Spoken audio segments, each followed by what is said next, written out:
Hey guys, welcome back to NFT Inspo. For today's video, here we're going to show you how to fix Ninja Creami Deluxe E1 error. So if you're interested, let's get started.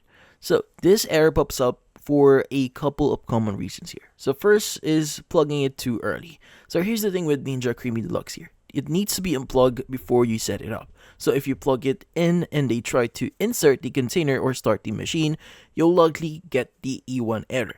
And also if you overfilled the container. Now if you got too much stuff in the actual container here, the machine can recognize it as an overload and won't run.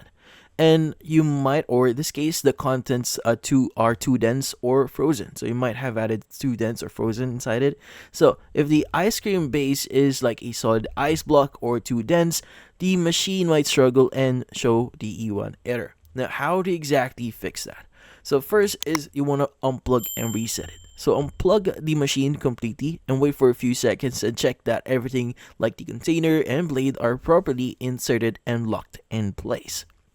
And also, you might want to follow the setup sequence. Now, after making sure everything is in place, plug the machine back in, turn it on, and select the cycle you want. And if the container is too full, scoop some out and avoid overloading it.